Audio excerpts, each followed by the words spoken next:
मैं doctor N Upendra Kumar, senior consultant urologist, KIMS hospital Secunderabad. आज हम स्ट्रिक्चर डिजीज़ के बारे में बात करेंगे। यूरेथ्रल स्ट्रिक्चर माने पेशाब की जो रास्ता रहता है उसको हम बोलते हैं यूरेथ्रा। यूरेथ्रा में कई बार सिकुड़ जाता है। कई बार इसका क्या रीज़न्स है, इसको हम कैसे डायग्नोस करते हैं और इसका क्या सिम्टम्स है और इसको हम कैसे ट्रीटमेंट करते हैं, हम आज बात करेंगे। स्ट्रिक्चर यूरेथ्रा माने पेशाब की जो नली है, जनरली क्या है, नॉर्मली उसका साइज है 1 सेंटीमीटर, लेकिन इन लोगों को वो 10 फ्रेंच माने ऑलमोस्ट 3 मिलीमीटर से कम हो जाता है।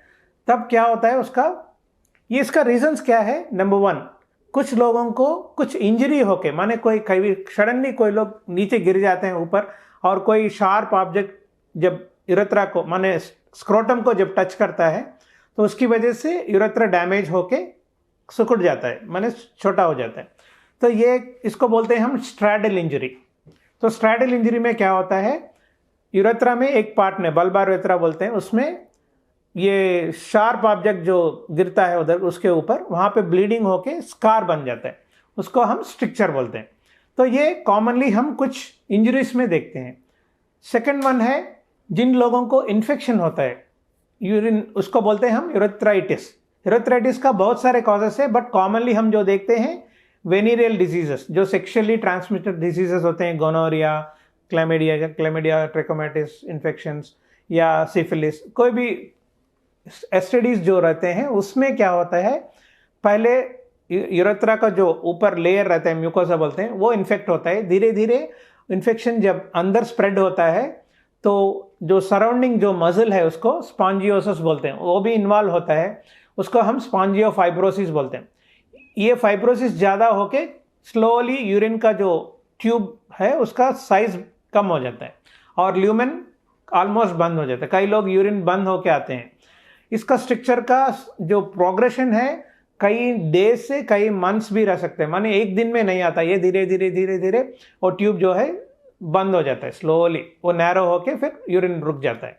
तो इन लोगों को सिम्टम्स रहता है, इनिशियली यूरिन बहुत बार आते हैं, धीरे धीरे यूरिन का जो धार है पतला हो जाता है और स्लोली यूरिन जब करते हैं थोड़ा ही आता है, आधा नहीं आता, ऐसा रुक के आता है।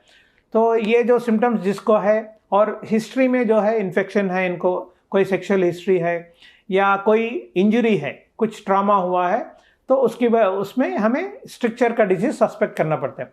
और कई लोगों को जो लोग ऑपरेशन हुआ, एंडोस्कोपिक सर्जरी हम लोग करते रहते हैं, सिस्टोस्कोपी या यूआरएसएल या कुछ भी हो, प्रोस्टेट सर्जरी, उसमें भी जब हम करते हैं सर्जरी उसकी वजह से भी ये स्ट्रिक्चर बनने के चांस है। इसको हम बोलते हैं आइट्रोजेनिक इंजरीज। तो आइट्रोजेनिक इंजरीज में भी ये स्ट्रिक्चर बनने की चांस रहता है। तो ये रीजंस है। और सिम्टम्स जैसे मैंने बोला, लोगों को पेशाब की जो धार है वो पतला हो जाता है और बार बार आता रहता है और पूरा एम्प्टी नहीं होता है, और कई लोगों को बार बार यूरिन इन्फेक्शन भी आने की चांस रहता है। तो इसको हम कैसे डायग्नोस करेंगे? फर्स्ट एंड फॉरमोस्ट एक कंप्लीट यूरिन एग्जामिनेशन करेंगे, उसमें कोई इन्फेक्शन है या नहीं एक्सक्लूड करेंगे। जब इन्फेक्शन नहीं है हम एक एक्सरे निकालते हैं, उसको रिट्रोग्रेड यूरेथ्रोग्राम बोलते हैं। उसमें क्या है, एक छोटा सा पाइप डाल के डाई इंजेक्ट करते हैं हम और नली को एक्सरे में एक्चुअली विजुअलाइज करते हैं। तो नॉर्मल ट्यूब जो मैं बता रहा था उसका विड्थ 1 सेंटीमीटर रहता है, लेकिन इसमें बहुत कम होके 3 mm 1 mm ऐसा रहता है। तो जहाँ पे वो नैरोइंग है उसको हम बोलते हैं स्ट्रिक्चर। कई सारे जगह हैं, पेनाइल यूरेथ्रा बोलते हैं, फिर बल्बार यूरेथ्रा बोलते हैं, फिर ग्लैंडुलर यूरेथ्रा बोलते हैं, कहीं पे भी स्ट्रिक्चर हो सकता है। कुछ लोगों को पूरा ट्यूब स्ट्रिक्चर होने की चांस है। ये कंडीशन बहुत रेयर है, ये स्किन प्रॉब्लम है, इसको हम बोलते हैं बेलेनाइटिस ज़ीरोटिका ऑब्लिटरेंस, BXO बोलते हैं। इसमें स्किन जो है सिकुड़ जाता है। तो स्किन सिकुड़ने के बाद धीरे धीरे यूरिन की जो मियाटस बोलते हैं, स्टार्टिंग पॉइंट है जहाँ से पेशाब बाहर निकलता है, वो धीरे धीरे बंद हो जाता है। वो बंद होने के बाद पूरा ट्यूब के ऊपर प्रेशर पड़ के, बिकॉज पेशाब जब करते हैं फोर्स से करना पड़ता है, जब फोर्स से करते हैं ऑटोमेटिकली ट्यूब में इन्फ्लेमेशन आ जाता है पूरा ट्यूब में, और पूरा ट्यूब सिकुड़ जाता है और पूरा स्ट्रिक्चर बन जाता है स्टार्टिंग से एंडिंग तक। यूरिन ट्यूब कंप्लीटली डैमेज हो जाता है। तो इसको बोलते हैं हम पैन यूरेथ्रल स्ट्रिक्चर। तो ये डिफरेंट टाइप्स ऑफ स्ट्रिक्चर्स हैं। तो इस स्ट्रिक्चर्स को हम एक्चुअली क्या है, जैसे आरजीयू करके हम कंफर्म करेंगे तो इसका ट्रीटमेंट जो है वेरी इंपॉर्टेंट है। इन्फेक्शन नहीं होना चाहिए जब ट्रीटमेंट हम करते हैं, और स्मॉल स्ट्रिक्चर्स जो है 0.5 mm और 1 mm का जो स्ट्रिक्चर्स है वो भी म्यूकोसल स्ट्रिक्चर्स है, तो हम एक एंडोस्कोपिक सर्जरी से उसको क्लियर करते हैं, उसको बोलते हैं ऑप्टिकल यूरेथ्रोटमी।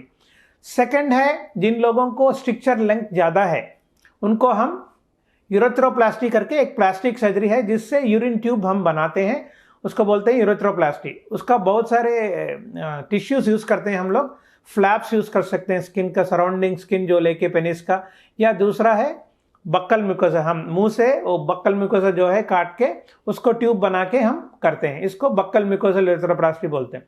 तो ये जो सर्जरी है ये बहुत इंपॉर्टेंट है, पर्टिकुलरली यंग पेशेंट्स में ये इंपॉर्टेंट है सर्जरी करने का।